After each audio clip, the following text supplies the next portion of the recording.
மாலத்தீவில் நடைபெறவுள்ள நாடாளுமன்ற தேர்தலுக்கான வாக்குப்பெட்டிகள் இந்தியா, இலங்கை மற்றும் மலேசியாவில் வைக்கப்பட உள்ளன. சுமார் 11 லட்சம் மாலத்தீவியர்கள் தங்கள் வாக்குச்சாவடிகளை இடமாற்றம் செய்யுமாறு மறுபதிவு கோரிக்கைகளை சமர்ப்பிப்பதை அடுத்து நாட்டின் தேர்தல் ஆணையம் இந்த முடிவை அடுத்ததாக ஞாயிற்றுக்கிழமை அறிவித்தது.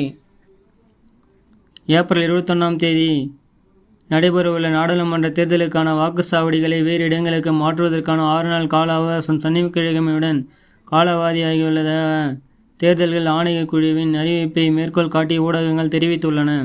இதன்படி வாக்குப்பெட்டிகள் கேரளாவின் தலைநகர் திருவனந்தபுரம், இலங்கையின் கொழும்பு மற்றும் மலேசியாவின் கோலாலம்பூர் ஆகிய 3 இடங்களிலும் குறைந்தது 150 பேர் வாக்களிக்க மறுபதிவு செய்த பிறகு வைக்கப்படும் என்று உயர் தேர்தல் ஆணையம் தெரிவித்துள்ளது. முன்பு போல் இலங்கையிலும் மலேசியாவிலும் போதுமான மக்கள் பதிவு செய்துள்ளனர். இந்தியாவில் திருவனந்தபுரத்தில் 150 பேர் பதிவு செய்திருப்பதால் அங்கு வாக்குப்பெட்டியை அமைக்க முடிவு செய்துள்ளோம் என்று தேர்தல் ஆணையத்தின் பொதுச் செயலாளர் லசன் ஜாக்ரேயின் மேற்கோள் காட்டி இணையதளம் தெரிவித்துள்ளது. கடந்த தேர்தல் ஒப்பிடுகையில் இந்த ஆண்டு மீண்டும் பதிவு செய்தவர்களின் எண்ணிக்கை குறைவாக உள்ளதை சுட்டிக்காட்டிய ஜாக்ரியா, இங்கிலாந்து, ஐக்கிய அரபு எமிரேட்ஸ் மற்றும் தாய்லாந்தில் வாக்களிப்பு நடத்தப்படாது என்று கூறியுள்ளார்.